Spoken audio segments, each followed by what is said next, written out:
Capillaries crew, welcome. I have an interesting read aloud for you today. It's going to be a bit different because I am not using a picture book. I am reading this. Look at the thickness on this bad boy. I'm going to read all this. Not all of it, actually. Fun fact, I didn't even read this. I am just going to kind of look at it and read it along with you and experience it with you. So what this is, it's titled, Oh, Yikes, History's Grossest, Wackiest Moments by Joy Mazoff. So what this is a book of facts. And I love books of facts. I have another one here. I was debating which one I was going to look at today. 1001 Horrible Facts. And I love these because there's nothing cooler than when someone's talking about, I don't know, cheese, and you have the most random fun fact about cheese that no one heard about. Like, did you know that cheese is actually a form of mold? Or something like that. And they're like, what? That is like the coolest feeling. So I love reading these books because they're full of something called facts. And no better facts than ones that are seemingly useless and silly. So that's what this is. The only thing I did look at is something called the contents. So this book is organized in its contents with all different types of facts.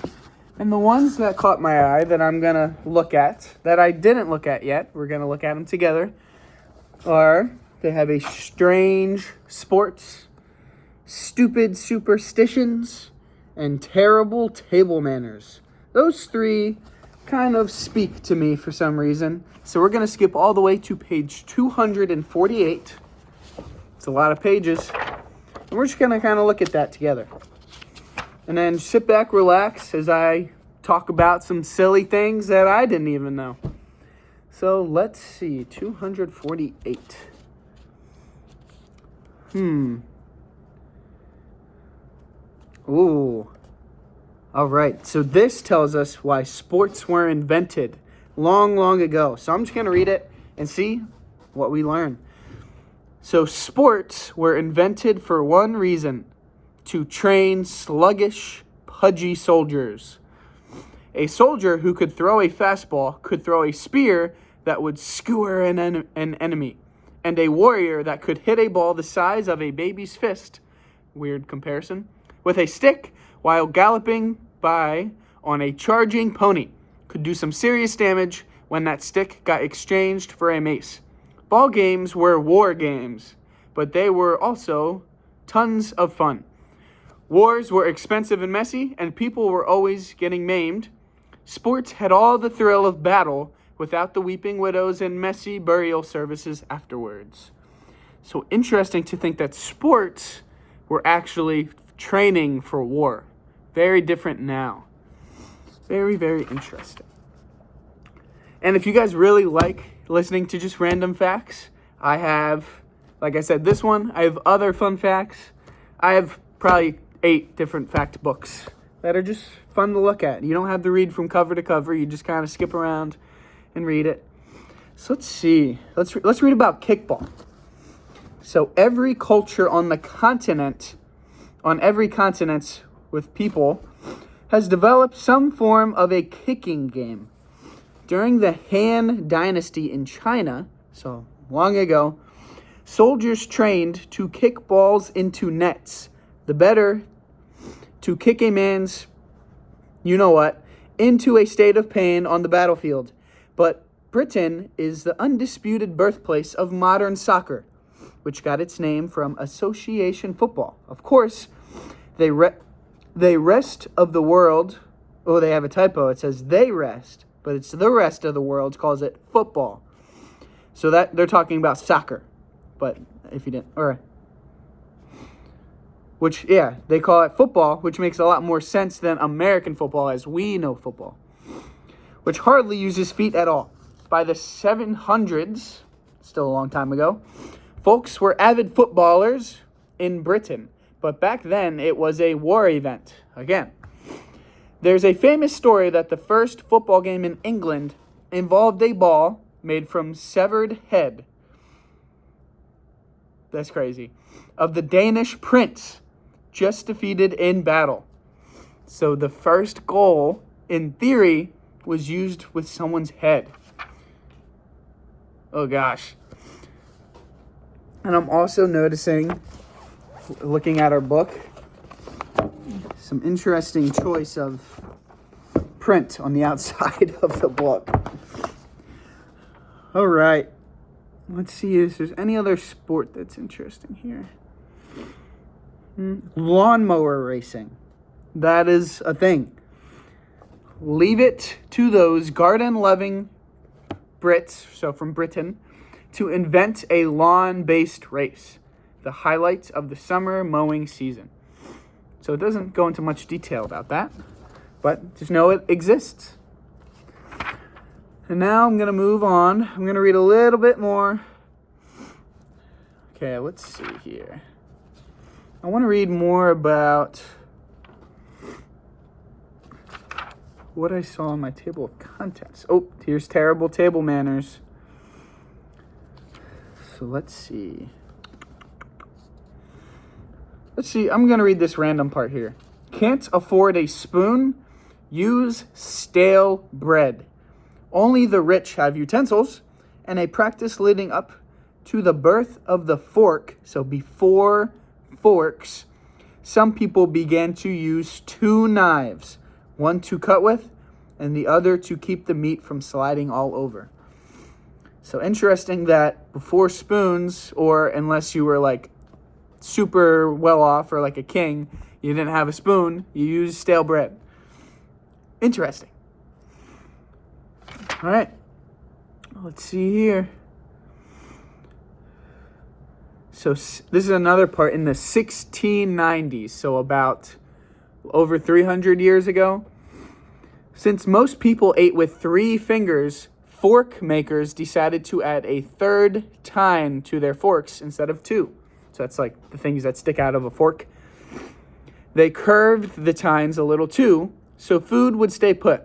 But people were still sparing their food with their forks, then pulling the food off the fork with their fingers and popping it into their mouths.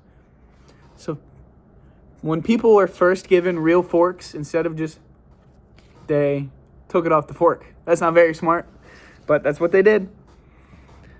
And in the 1800s, when forks became popular in America, they were called split spoons, not forks. Another fun fact. And then in the 1900s, the spork was invented. So over 100 years ago. So spork's been around for a while. I think we need more sporks. Let me know what you think about sporks, because I'm pretty sure you use those at lunch. If I'm correct about that, I'm not sure. All right, where was the part? I'm going to go back to the table of contents. And I want to see where... Ooh. All right, we're going to skip stupid superstitions. And we're going to skip to one called toilet paper on page 268. And I think we're going to end there for today. But if you would like to check this book out and take it home and read all the other silly facts, then come in my room. You guys can always take my fun fact books or any of my other books. I'm going to move away so you can see what I have in the back today. It says, come to my room in the morning for a book. Please, I'd rather you have them than me. All right, I'm back from blowing my nose. Now we're going to get into some toilet paper talk. All right, got a new page. Just caught my eye. This is about toilet paper. So you can see we have our heading here, toilet paper. That was told us where it was in our table of contents. I'm going to now read you what we have under our heading here that will tell us more about this section of the book. We humans are the only species with the ability to wipe our behinds. Something that, say, a gerbil cannot do. But do you really want to stick your fingers in those places? So, for a really long time, people wiped with whatever was handy. Leaves, a branch, or yesterday's very scratchy newspaper. Read on to unroll the ways the past brought us double ply, super soft, comfort quilted, decorator colored toilet paper. So now here's the next section titled Wipeout. We will never know when the first person decided that having dingly-dangly poo bits wobbling from his or her backside was not cool. Grab the stick, or a leaf, or a rock to flick it away. But the old days, where you lived, determined what you wiped with. So think of cavemen and cavewoman and where they might have lived and what they had near them. So people who lived near the sea used seashells. Folks in the tropics used bits of coconut husk.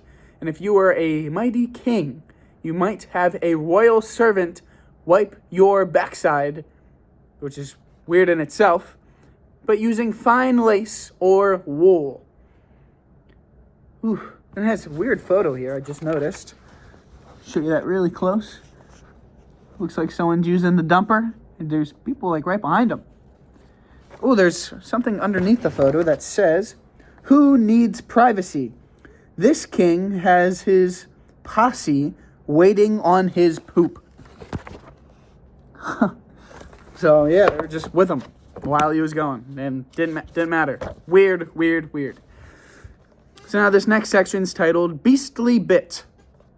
Why do we shake hands with our right hands?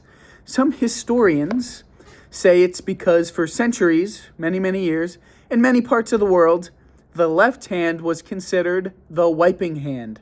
Unless you were left-handed, you wiped with your left hand because you did everything else with your right, like putting food in your mouth, and you do not want the hands that feeds you to be the hands that wipes. In many places around the world today, it is still considered impolite to use the left hand for eating or for touching others. So I'm left-handed, and yeah, especially even like 100 years ago, you were forced to use your right hands because the left hand was considered gross, kind of did the oddity tasks. Well, I guess that's weird for me to use my left hand to write. Sorry. Let's see here. So I'm going to read some quick things here about what wiping and toilet paper looked like in different parts of the past. Then we're going to end this thing. And you can read this, take it out of my library when you want. So let's read about what the Chinese used a long time ago, hundreds and hundreds of years ago. So the inventors of gunpowder, the compass, and paper were the very first people to use paper for wiping messy behinds. As early as 200 BCE, royals were using toilets with running water and cleaning up the end results with thin pieces of paper. By the late 1300s, so 700 plus years ago, the Bureau of Imperial Supplies was producing toilet paper for the emperor and his family. The Chinese, living in one of the biggest countries on earth, naturally had big toilet paper too. Each sheet measured a whopping 2 feet by 3 feet. So bigger than that, I'd say. You could wipe an elephant's butt with that piece of size. Let's hear about ancient Rome in Italy. Public toilets usually had a sea sponge tied to a stick that was left soaking in a bucket of salty water. Wealthier Romans preferred a hunk of discarded sheep's wool dipped in rose water. That was their toilet paper. It's not paper at all. Let's see, in the Middle Ages, some people wiped with small, smooth stones or a handful of earth, whatever that means, followed by a rinse of water and a few pats with a strip of linen. And then, if you ever heard of a bidet, that's something that sprays water on your butt. That was invented in France a long time ago, it seems. And then the last thing, I'll actually read these last two. In the 15 and 1600s, Spanish and Portuguese sailors at sea for months on end found that frayed ends of old ropes were perfect butt wipers. And then in colonial America, here in the 1800s, corn cobs were early favorites as wipers. But as newspapers gained in popularity, they became a better choice. But by the late 1800s, the Sears catalog had become a bathroom favorite until they started making it with shiny paper in the 1930s. The Sears folks got major complaints about the poor wipeability of their pages.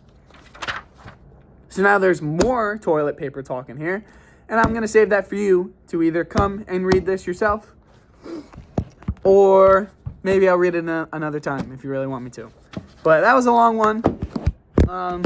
But there's nothing better than just closing your eyes and listening to some silly facts. And now you know more about toilet paper and about sports, and you're smarter than you were 20 minutes ago. So thank you for coming along this ride. Remember, my room's on Fridays. Try and remember one fact. Maybe write down your favorite fact and bring it in and tell me what it was. I'd love to hear it. And maybe try and think of a fun fact about yourself. Let's do that. A fun fact about yourself. Fun fact about me would be that if you've ever heard or been to Scoop DeVille, it's an ice cream parlor. They have something called the Fat Elvis. It's a 10 scoop of ice cream challenge, and I was the 4th person to beat that challenge. I ate 10 scoops of ice cream in less than 30 minutes, and they had 2 bananas, a brownie, and 7 toppings. That's my fun fact about myself, that I completed the Fat Elvis. If you go to Scoop DeVille, my face is on their wall, so go check that out. But try and bring a fun fact about yourself. I would love to learn more about you. My Camilleri's crew. Till next time.